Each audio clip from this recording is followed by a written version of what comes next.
Saturday, and Trading212 link in the description if you want to give it a go. Some people are being accepted, so yeah, if you fancy it, give it a shot. Portfolio this week is down about 3,000, about 1.5%, so not too bad considering what's going on. Tech stocks sort of taking a real whack this week. Crypto miners are down slightly, not too much. Gold and silver sort of slightly down. Even sort of Freeport not doing quite so bad with copper price increases. And sort of Chinese tech has barely moved. Hive is showing as 0 because they're doing a reverse stock split. Not very happy with the price being $1, I guess. And there is a lot of shares, to be fair. So they're doing a reverse stock split, I think 5-1. So I'll be going up to about $5. And yeah, the Trading212 ISA is sort of, it's actually down in sort of real terms, about £500, I think. But I did spend some of my cash that I've had in it on Sylvania Platinum. So yeah, if you saw my video on them, then you'll know I'm pretty bullish. And I have got another, the remainder of my order going through. That's why it's a great big funny decimal. It's a little bit sort of difficult to get in because it's a penny stock, essentially. 240 million market cap. So I did place this Friday morning and it hasn't all gone through yet, but still very happy with them. So it'll be a reasonable position now. Back down to 13% profit, of course, where it was much larger. But you got to look forwards, not back. Some of the REITs doing pretty well. Vici sort of slightly up. American Tower, though, the sort of best of the bunch, up nearly 5%. So that's pretty good. REITs sort of holding up fairly well. And the ArcPi has basically not moved. So yeah, a sort of interesting week on the ISA. With that pending order, hopefully it go through Monday. Some more interesting stuff on the invest account though. So down about £2,300 if you like. I don't show the or I don't really count the dividends and sort of accumulated cash that I've got there. That's about £1,200 because I'm potentially withdrawing that and putting it into crypto directly. So yeah, we'll see with that. Some buys and sells and dividends this week though. I sort of show you my notifications. So yeah, Trading212 give you an awful lot of why not buy this? It's down or it's up. So Tesla down and that sort of thing. But yeah, got some dividends from Barrett Developments, Porsche and Volkswagen. Basically Volkswagen. So that was quite good. That's I think a once yearly dividend. So nice chunky dividend. But sort of sell wise, and Taylor Wimpey as well, £112. But yeah, I decided to sell off FedEx. They had a spike right up to $222. I'll show you on the chart. I had been thinking this was getting towards a price I was happy to maybe, well, take a loss. It wasn't taking profit, but I was thinking sort of other stocks were looking a lot better. So it spiked up. I was considering selling at sort of 210s, and then it spiked up to sort of 222, and I think I pretty much sold it around there. So pretty happy with that considering it's come down afterwards. So yeah, decided to sort of take my loss on that one. Ended up as a fairly small loss, and I thought there was better elsewhere. Taking profit on Johnson & Johnson entirely. So been talking about this for quite a while. Again, sort of spiked up to 178. and just thought forward PE of 17 still. There's plenty on offer elsewhere, plenty of things coming down, and sort of better value available. So I thought I'll put it into UK house builders, or house builders in general. So Barratt Developments, Taylor Wimpey, and Lennar, my US one as well. So that was sort of split fairly evenly, and yeah, they're all sort of at about forward PEs of 5, I think, on the UK ones, and 4 on Lennar. Lennar have a little bit more debt than the UK ones. Both the UK ones are sort of net cash position, so should be able to weather the storm even if we do get lower prices. But yeah, so that was sort of the moves for the week.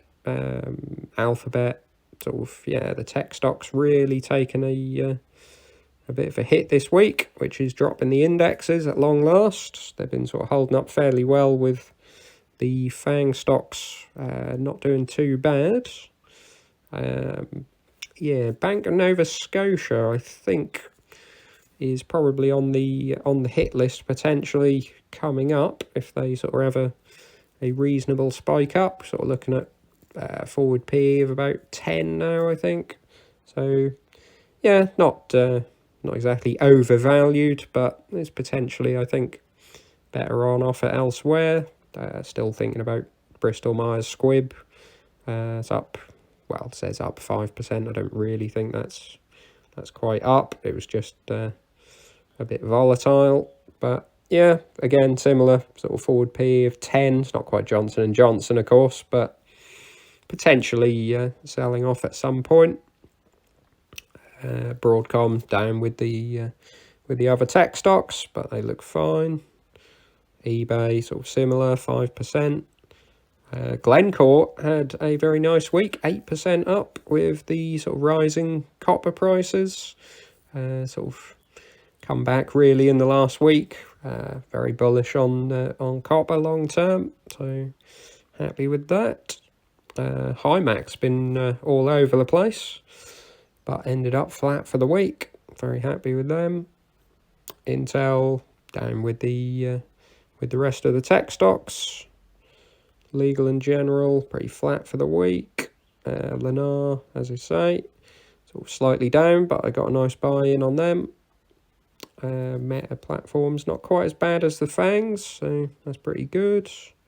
Micron similar to Intel. Nintendo, interesting one, 2.2% up on the week, largely off the back of Saudi Arabian Sovereign Wealth Fund taking a 5% stake. So I thought this was very odd, very out of the blue, but when you look into it, they've actually bought stakes in, I believe, EA, Activision, Nexon, the sort of Japanese sort of all-rounder. Didn't really seem to do anything special, a bit of mobile and all sorts. And a couple of others, I think it was Take-Two possibly. So yeah, maybe they either just like the gaming sector as an investment, or they're just huge gamers, and now they want a bit of Nintendo as well. So 5% stake is quite a move. What else we got? Porsche having a torrid week. Process 3% up, so not too bad. Rio Tinto sort of recovering quite well, even though iron ore prices haven't really sort of moved all that much. So a bit surprised by this. They don't do that much copper, so I was surprised to sort of see them responding maybe to the copper price. Samsung slightly up, so that's doing quite well. Shell, I am doing a lot of sort of monitoring of the oil and gas prices, sort of wondering potentially if the sort of high prices are going to push us into a recession, whether they would then come down, whether these sort of, I mean, it's at a, if you look at the analyst estimates, it's at sort of forward PE of 7 still, but yeah, they're sort of projecting like 5% loss in earnings for next year, which I would sort of think that seems strange, sustaining these prices sort of going into next year.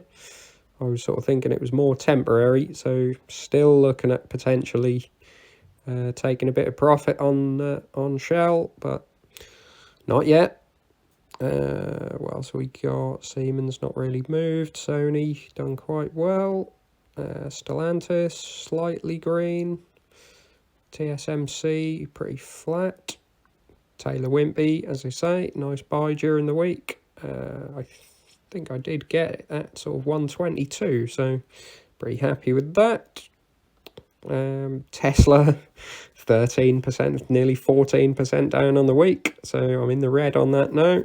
Not too bothered. It is one that I'm sort of monitoring very closely, doing sort of discounted cash flow models as much as you can do with them, sort of trying to look at whether you do it on operating cash flow, similar to sort of what Amazon seems to track quite closely. But yeah, I'm still sort of not quite there yet for a reasonable sort of return. So yeah, we're not quite buying just yet, even though it is below my buy price. But that was when I was taking profit on crypto and all sorts. So yeah, less bullish now. Tyson's seen a bit of a drop down, although sort of longer term that still looks fine. Decent value. Vale 8%, yeah, 8% up on Vale. It's done a lot better than Rio Tinto, even though again it's iron ore heavy. Not seen any sort of news that would have bumped this quite up. It looks very, very similar to the copper chart. So very strange. They don't really do a great deal of copper yet, even if it is growing. Yeah, and sort of Volkswagen down 0.9, up 0.9% on the week. So not too bad. So yeah, that's the portfolio. Sort of weathering the volatility, still sort of trading what I consider higher valuation, or stocks that have held their valuation for potentially either growth companies or sort of stocks that have been knocked down into heavy value, I guess, with the house builders, hopefully providing a little bit more protection. So yeah, leave your thoughts in comments below and like and subscribe. See you soon.